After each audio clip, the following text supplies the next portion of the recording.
Hello everyone. आप सभी को नमस्कार और भारतीय जय हिंद और झारखंडी जोहार। आज मैं आप सभी के सामने उपस्थित हूँ एक नए क्लास को लेकर, और आज इस पर हम लोग चर्चा करेंगे, जानने का प्रयास करेंगे महाकुंभ के बारे में। चूँकि आपको पिछले कुछ समय से लगभग 13-14 तारीख से ये आपको, चाहे इंटरनेट के माध्यम से हो, न्यूज़ के माध्यम से हो, अखबार के माध्यम से हो, आपको ये हर जगह आपको देखने को मिल रहा होगा। तो क्यों ना आज हम लोग इसके जो जो स्टैटिक पार्ट है इसको डिस्कस करेंगे, और ये क्यों इतना खास है, ना सिर्फ भारतीय संदर्भ में बल्कि एट द इंटरनेशनल लेवल, अंतर्राष्ट्रीय स्तर पर भी, और इससे भारत की क्या पहचान बनती है, क्योंकि ये इतना खास है। इसके विभिन्न जो सेक्शन है उसको हम लोग जानने का प्रयास करेंगे, और इनफैक्ट इससे संबंधित आपके जो सवाल जो बन सकते हैं, जो आपके सवाल किसी भी एग्जाम्स में आ सकते हैं, क्योंकि ये करंट अफेयर का भी हिस्सा अपने आप में बन जाएगा, और ये सबसे मोस्ट हाईलाइटेड करंट अफेयर्स भी बनेगा, ठीक है, आगामी एग्जाम्स के लिए। क्योंकि ये अपने आप में ही एक खास तो है ही, लेकिन उसमें भी ये खासम खास है। तो चलिए हम पढ़ते हैं महाकुंभ के बारे में। तो जैसा कि आप यहाँ पर हमारा टॉपिक भी देख रहे होंगे, महाकुंभ, ठीक है, ये है हमारा महाकुंभ। और इसमें विभिन्न कंटेंट्स जो हमने आपकी सूची तैयार की है, इस जो महाकुंभ को हम लोग 2 क्लासेस में या फिर 3 क्लासेस तक भी जा सकते हैं, या फिर लेकिन कम से कम 2 क्लासेस में हमें आपको कवर करने का प्रयास करूंगा।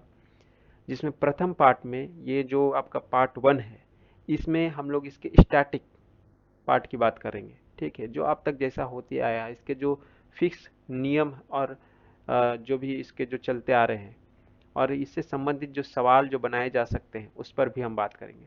और अगले पार्ट में, यानी पार्ट 2 में, इसका जो पार्ट 2 वीडियो जो आएगा, उस पर हम लोग बात करेंगे, जो इसका जो डायनेमिक कंसेप्ट है, जो इसका करंट इवेंट है, जो अभी स्पेशली 2025 के संदर्भ में महाकुंभ क्या है, उसकी मतलब उसके विभिन्न कंटेंट्स में भी उसमें हम लोग बात करेंगे।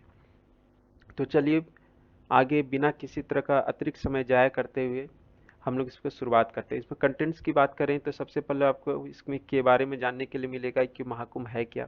डिकोडिंग महाकुंभ। डिकोडिंग महाकुंभ बोले तो ये महाकुंभ इस बार क्यों कहा जा रहा है। जनरली कुंभ तो हम सभी जानते हैं, ठीक है, आम तौर पर ये आम बोलचाल भाषा में हम कुंभ के नाम से ही जानते हैं, लेकिन ये महाकुंभ क्यों है, क्यों ये इतना खास है। ऑरिजिन, इसकी उत्पत्ति के बारे में हम लोग जानेंगे, इसके लोकेशंस के बारे में जानेंगे, इसके जो इम्पोर्टेंस के बारे में जानेंगे, क्यों ये खास है, ठीक है, इसके मेन स्पेशलिटीज ऑफ कुंभ है, चाहे नागा साधुज हैं, अखाड़ाज हैं, सनी है, शाही स्नान है, इसके बारे में जानेंगे, और इसका कंक्लूजन, इससे हम क्या निष्कर्ष निकाल सकते हैं इस महाकुंभ से।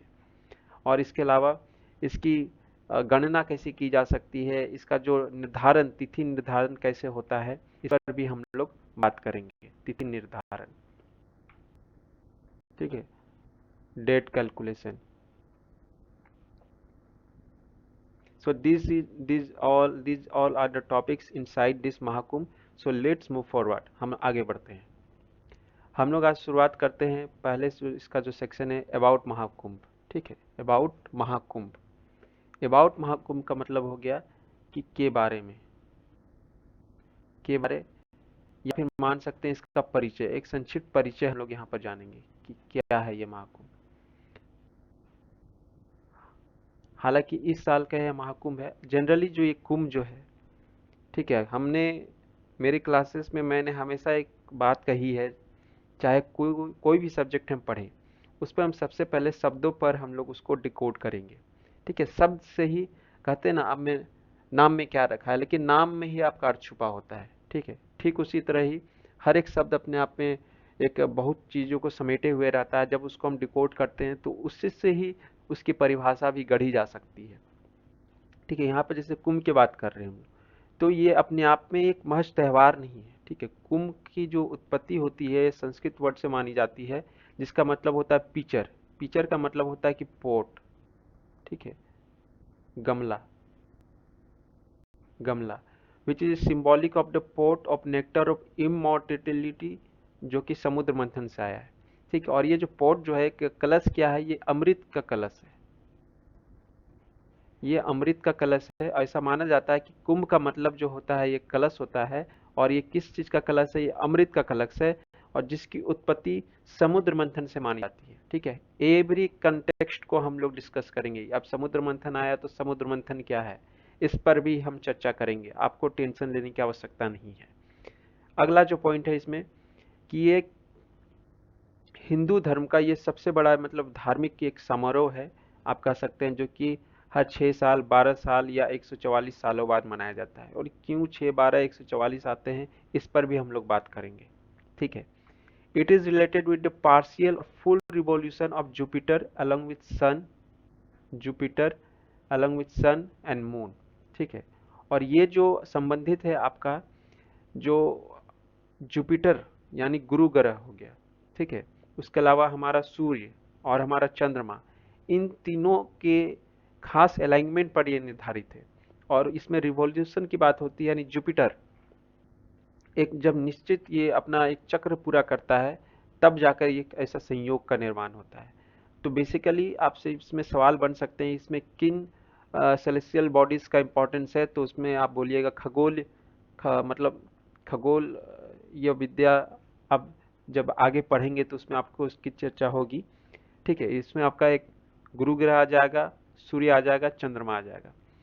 It is considered the largest peaceful gathering in the world at head 4 rotating locations. ठीक है, आप सोचिए कि कुंभ हम सिर्फ भारत में नहीं, बल्कि पूरे विश्व का, ठीक है, विश्व का सबसे बड़ा शांतिपूर्ण ये जमावड़ा होता है। ठीक है, और ये अलग अलग लोकेशंस पे अपने हिसाब से होता है। वो क्यों होता है, इस पर भी हम लोग चर्चा करेंगे। हरिद्वार है, इलाहाबाद है।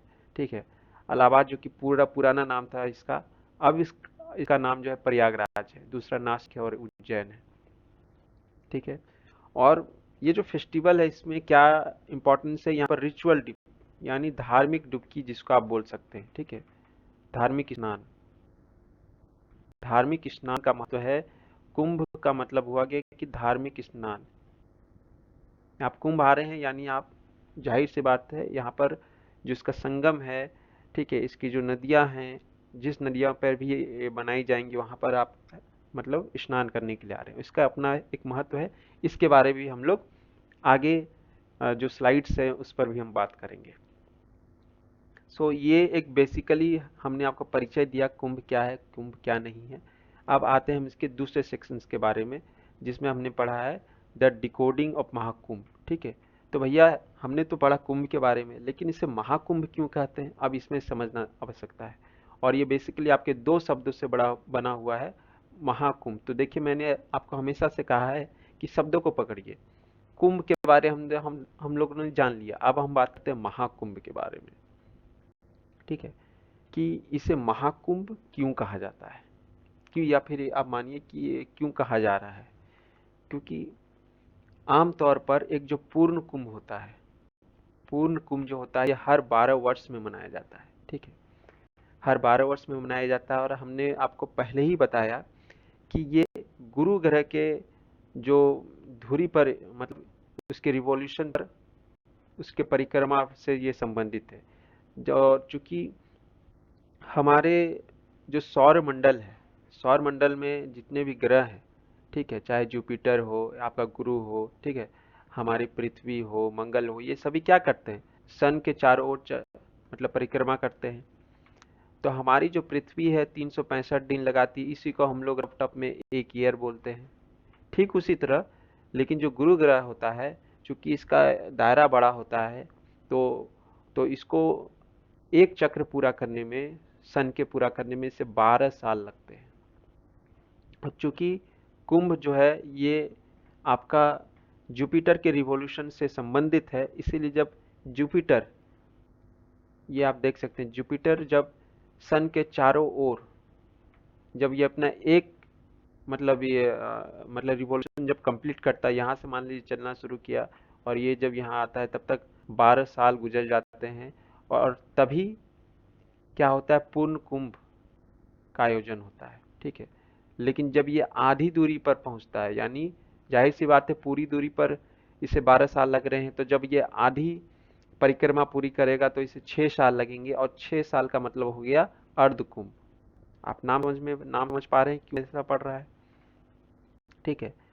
लेकिन अब यहाँ बात हो रही है महाकुंभ की, तो महाकुंभ का प्राय ये है कि महाकुंभ जब ऐसे 12 पूर्ण कुंभ आयोजन हो जाते हैं, ठीक है, 12 पूर्ण कुंभ, चूंकि और एक पूर्ण कुंभ में आपको 12 साल लग रहे हैं, तो 12 × 12 यानी आपके 144 साल, यानी मान के चलिए लगभग 2 से 3 पीढ़ी तो श्योर शॉट। जब ये 144 साल जब पूरे होते हैं तब ये हमारा महाकुंभ बनता है। तो हमने यहाँ से पढ़ा कि पूर्ण कुंभ किसको कहते हैं, अर्ध कुंभ किसको कहते हैं, और महाकुंभ किसको कहते हैं। तो अभी इस साल जो आयोजन जो हो रहा है ये महाकुंभ है। ठीक है, इससे पहले जो महाकुंभ जो आयोजन हुआ था वो 8081 में हुआ था, इसको जरूर याद रखिएगा। ठीक है, 8081 में। ठीक है। और दूसरी बात कि ये जो महाकुंभ है, ये हमेशा प्रयागराज में ही आयोजन होता है इसका, प्रयागराज। ठीक है, इस बात को ध्यान में रखिएगा। सो हमने पढ़ लिया, इंट्रोडक्शन पढ़ लिया, इसको हम लोग महाकुंभ क्यों कह रहे हैं इसे भी हमने पढ़ लिया। सीधा सीधी इसको आप जुपिटर ग्रह से, आप इसको गुरु ग्रह से, बृहस्पति ग्रह से आप जोड़कर याद रखिएगा। अब अगला जो हमारा जो इसके अंदर कंटेंट है उसमें है ओरिजिन। इसमें आ जाएगा ओरिजिन की हम बात करेंगे। ठीक है, मतलब इसकी उत्पत्ति कहाँ से होती है, इसका एक एंशियंट पार्ट हम जानेंगे। ठीक है, पौराणिक प्रथा कैसे आई, इसकी फिर ऐतिहासिक, हमारे इतिहास में इसका वर्णन कैसे मिलता है, कैसे नहीं मिलता है, इस पर हम चर्चा करेंगे। अब बात आ जाते हैं ओरिजिन। ओरिजिन का मतलब हो गया उत्पत्ति।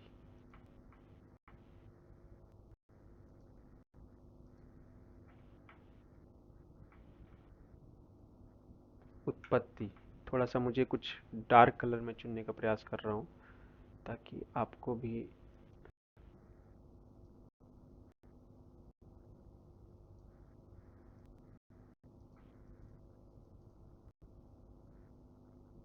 उत्पत्ति, हम लोग बात कर रहे हैं अभी उत्पत्ति की।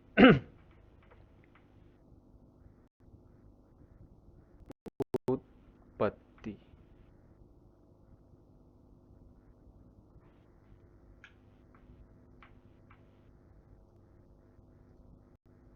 ठीक है, उत्पत्ति इसमें हो जाएगा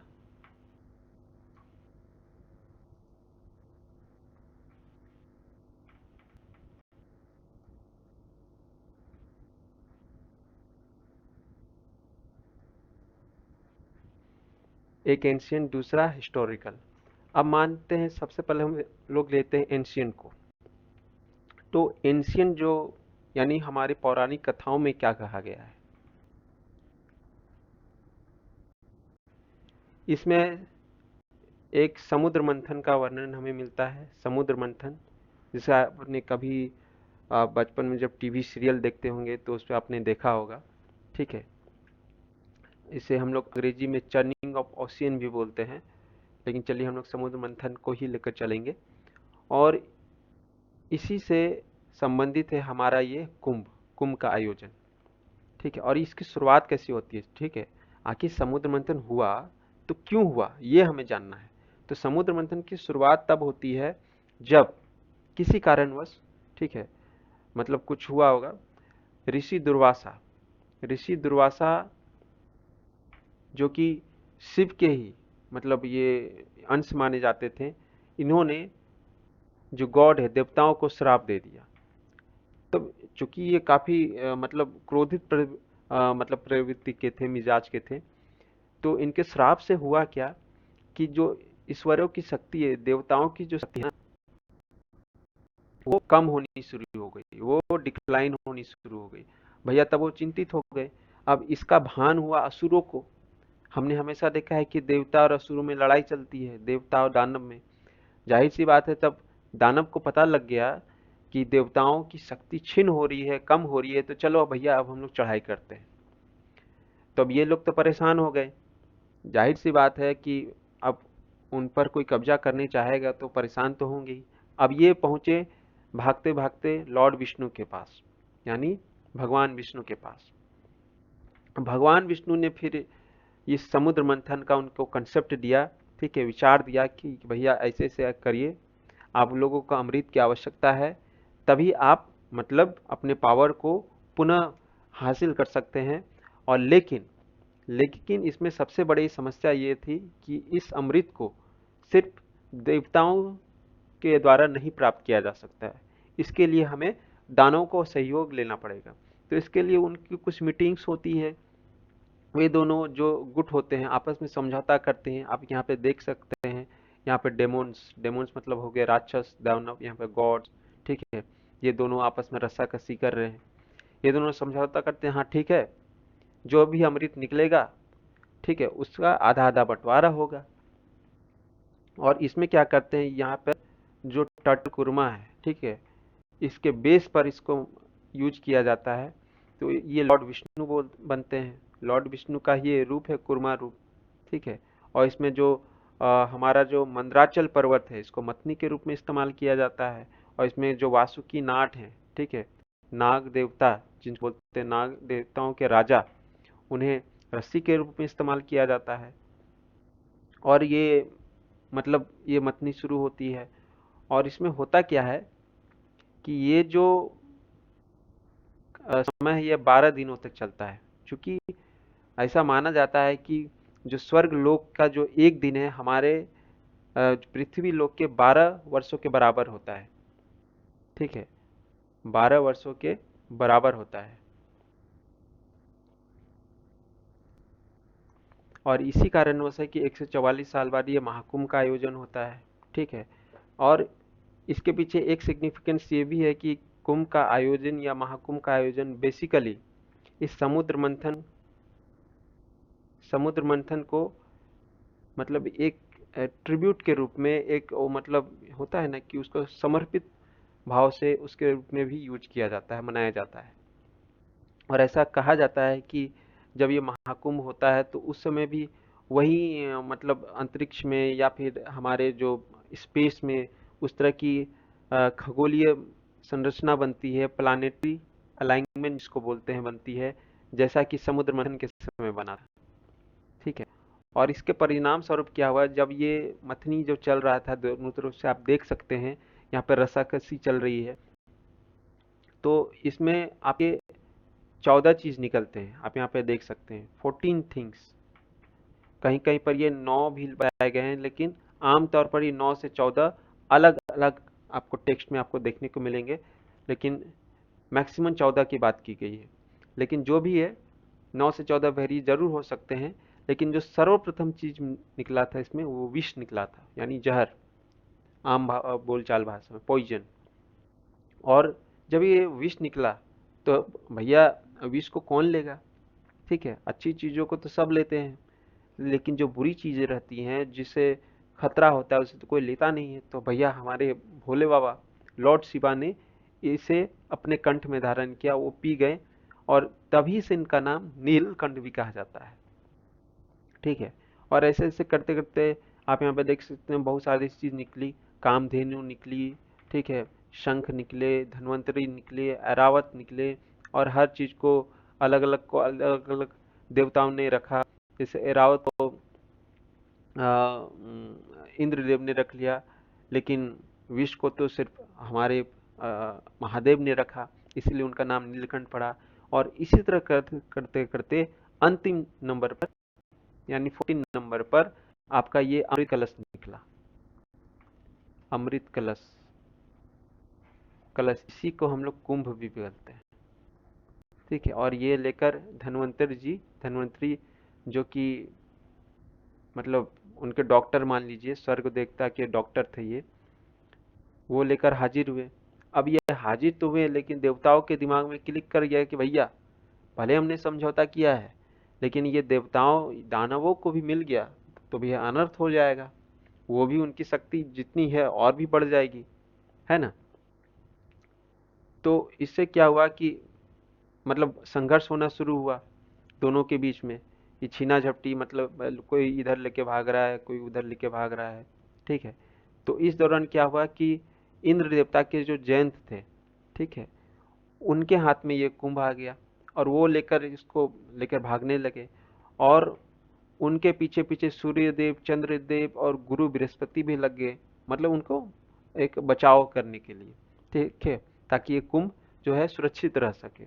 और इसी दौरान क्या हुआ कि कुछ बूंदे, अब मान लीजिए आप कुछ भी, आप एक घड़ा में पानी लेकर आप दौड़ रहे हो, तो जाहिर सी बात है उसकी बूंदे छलकेगी। वही वही चीजें हुई कि वो हमारे धरती पर ये हरिद्वार, प्रयागराज, ठीक है, और नासिक और उज्जैन में जाकर मिलते हैं, मतलब गिरती है। और जिन जिन जगहों पर ये गिरी, उन्हीं उन्हीं जगह पर कुंभ का आयोजन होता है। सो ये उनके लोकेशंस कैसे बने, इसकी हमने बात आपको बताई। और ये आपके पौराणिक कथाओं में आपको इसको आराम से आप इसे पढ़ सकते हैं। ठीक है।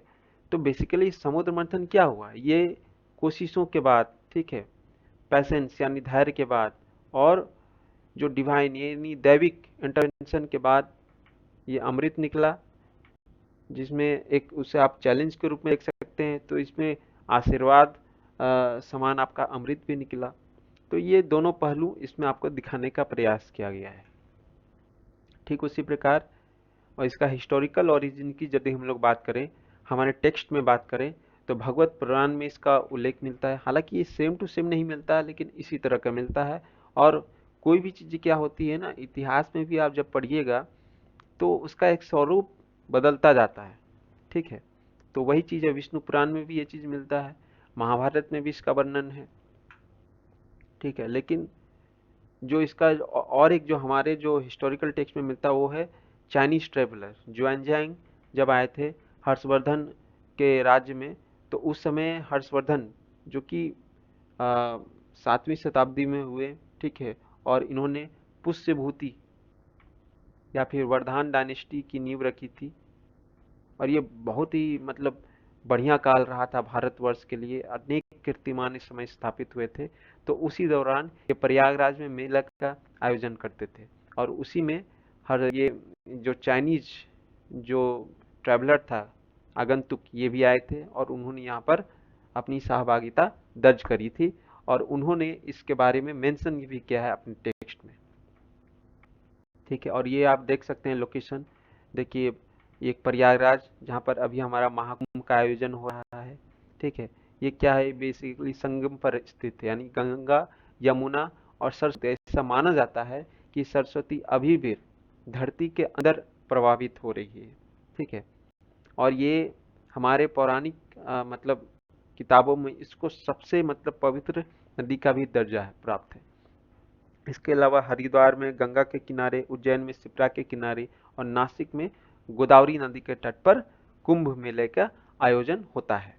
तो इससे आपके सवाल बन सकते हैं कि किस जगह पर, किस नदी के किनारे आयोजन होता है। ठीक है। ये तो हो गई एक बात। अब है कि इसके तिथि का निर्धारण कैसे किया जाता है। तो ये बेसिकली हमने आपको बताया कि सन, मून और जुपिटर यानी सूर्य, चंद्रमा और गुरु या बृहस्पति, बृहस्पति जब एक खास राशि में जब वो एग्जिस्ट करते हैं, तभी इनका आयोजन होता है। उतना हमें डिटेल में जाने की आवश्यकता नहीं है, क्योंकि वो हमारे एग्जाम पॉइंट ऑफ व्यू से उतना महत्वपूर्ण नहीं है। लेकिन इतना जरूर जान लीजिए कि इन तीनों के बिना कुंभ का आयोजन नहीं हो सकता है। ठीक है। प्रयागराज आप यहाँ पे देख सकते हैं, प्रयागराज जो है, जो कल का इलाहाबाद था, यहाँ पर जब जुपिटर ये कुंभ राशि में जाता है, माफ कीजिएगा, मेष राशि में जाता है, और उस समय आपके सूर्य और चंद्रमा ये मकर राशि में रहते हैं। ठीक है। ये माघ के महीने में ये आयोजन होता है। तो यहाँ पे ये उतना इम्पोर्टेंट नहीं है कि किस राशि में जाता है, लेकिन किस महीने में आयोजित होता है ये इम्पोर्टेंट हो सकता है आपके लिए। दूसरा, हरिद्वार, जब यहाँ पर आपका जो जुपिटर है ये कुंभ राशि में जाता है, और आपका जो सूर्य है वो मेष राशि में या फिर धनु राशि में रहता है। उज्जैन में तब मनाया जाता है, और इसे हम लोग सिंहस्थ कुंभ भी बोलते हैं। ठीक है। क्योंकि इस समय जो हमारा जुपिटर है वो सिंह राशि में रहता है, और जो हमारा जो सूर्य है वो मेष राशि में मतलब विचरण कर रहा होता है। नासिक में तब मनाते हैं जब जुपिटर लियो में रहता है, यानी सिंह राशि में रहता है, और हमारा सूर्य और चंद्रमा कर्क राशि में रहता है। ठीक है, तो बेसिकली बस इस पर इतना ही ध्यान रखिए कि ये सूर्य, चंद्रमा और गुरु के स्पेसिफिक राशि में, खास राशियों में जब पहुंचते हैं तब यही कुंभ का आयोजन होता है। ठीक है, यानी ये एक स्पेशल प्लानेटरी अलाइनमेंट है। दूसरा है कि टाइप क्या क्या होते हैं। ठीक है, कुंभ जो होता है एक प्रकार के नहीं होते हैं, ये आपके 4 प्रकार के होते हैं। इसमें आप एक और भी ऐड कर सकते हैं, माघ मेला। ठीक है, ये तो हर साल ही आयोजित होता है, हर एक साल में। अर्ध कुंभ, अर्ध कुंभ जो होता है नाम से पता करिए, जैसे पूर्ण कुंभ को पकड़कर याद रखिए 12 साल। ठीक है, और ये जो अर्ध कुंभ जो होता है वो 6 साल में आयोजित होता है, और ये कुंभ जो होता है वो 3 सालों में आयोजित होता है। और ये जो महाकुंभ जो होता है, ये जब 12 साल वाले 12 कुंभ जब हो जाते हैं तब, यानी 144 सालों बाद। ठीक है, अब आ जाइए इसके सिग्निफिकेंस के बारे में कि क्यों इसका महत्व है। ठीक है, भारत में जब आज इसकी इतनी बात क्यों हो रही है, तो इसका इम्पोर्टेंस, ठीक है, महत्वपूर्ण क्यों है ये।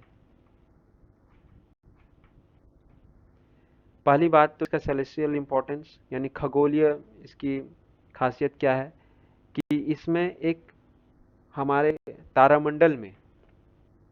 तारामंडल में समुद्र मंथन के समय जो खगोलीय संरचना बनी थी, ठीक वैसी ही परिस्थिति इस कुंभ के समय बनती है या महाकुंभ के समय बनती है। और इस समय क्या होता है कि ये मतलब हमारी जो नदियां हैं, ठीक है, जहां पर वो बूंदें गिरी थी, जिन शहरों के किनारे ये नदियां हैं, तो उनकी जो पवित्रता है ये बढ़ जाती है इस समय, और ये खास समय के लिए रहती है जब तक कि ये आपका जो ऊपर में जो आकाशीय जो संरचना है ये एग्जिस्ट करती है। दूसरा, मोक्ष की दृष्टि से ऐसा माना जाता है कि कुंभ स्नान करने से इन नदियों में आप जीवन और मरण की चक्र से मुक्त होते हैं।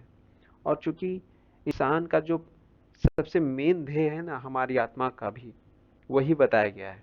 वो अलग बात है, ठीक है, हम इतना हम नहीं समझ पाते हैं, लेकिन जैसे जैसे आप जीवन जिएंगे, ऑब्जर्व करेंगे, आपको समझ में आएगा कि हर जो आत्मा के लेवल पर जब आप सोचिएगा तब ये सब चीजें आपको समझ में आएंगी।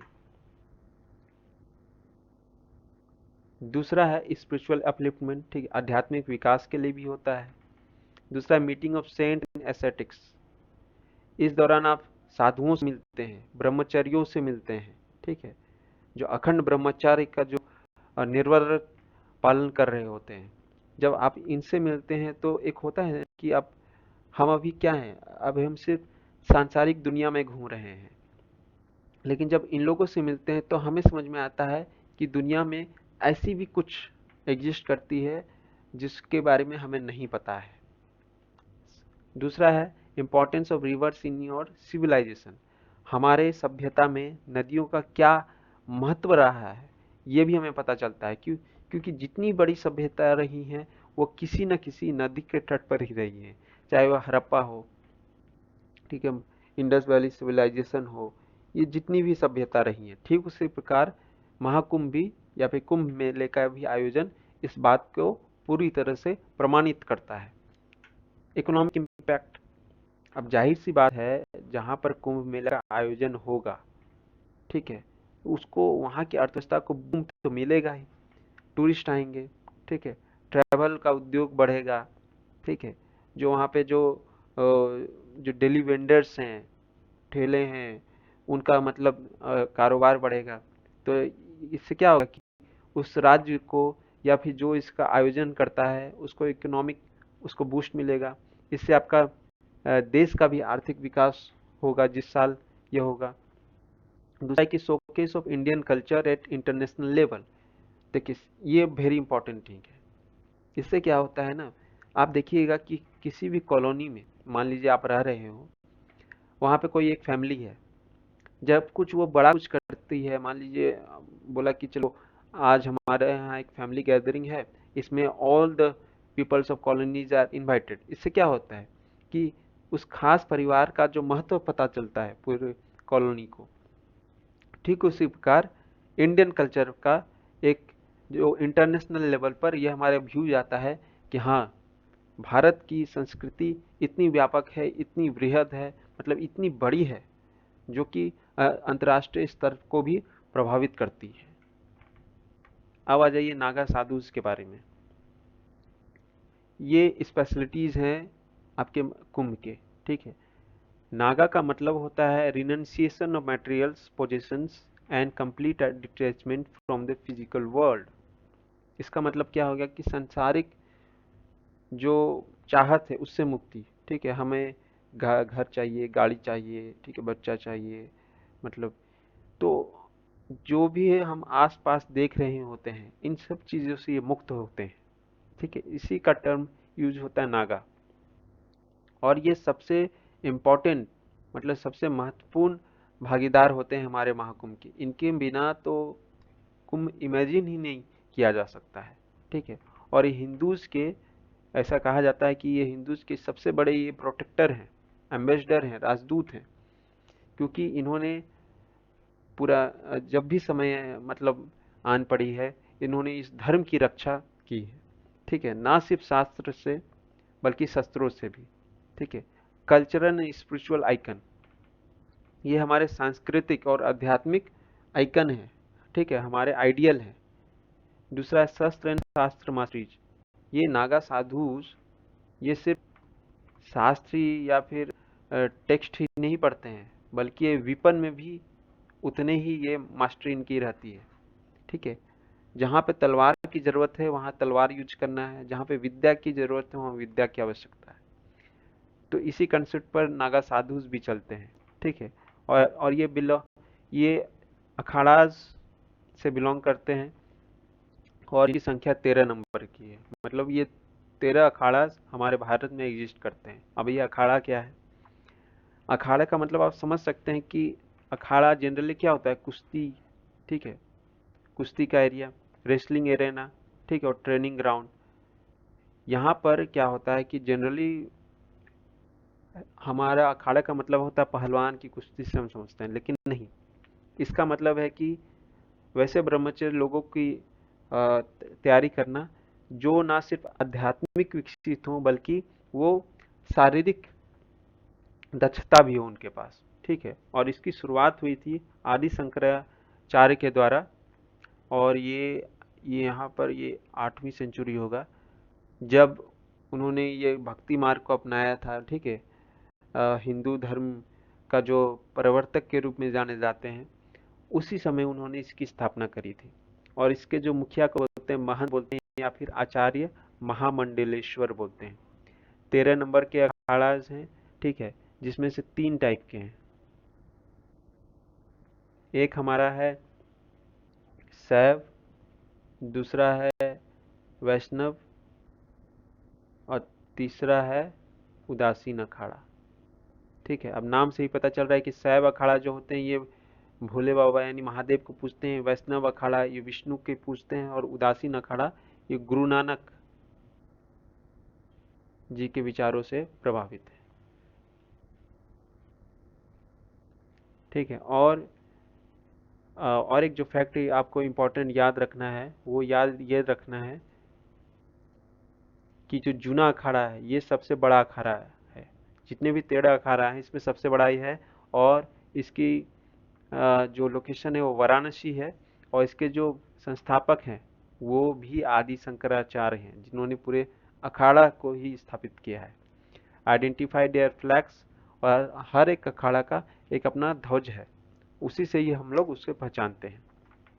अब आ जाइए शाही स्नान के बारे में। ये इसका अनदर इम्पोर्टेंट स्पेशलिटीज है।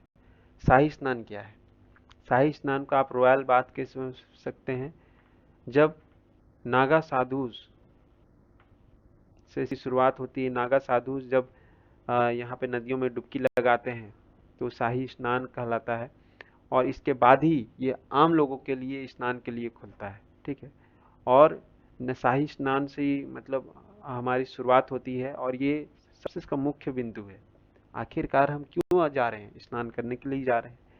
और ये भी आपके प्लानिटरी अलाइनमेंट, यानी जो ग्रहों की जो एक संरचना, मतलब एक जब उनका जो एक स्थिति बनती है, खास स्थिति, तभी ये शाही स्नान का भी डेट आयोजन होता है।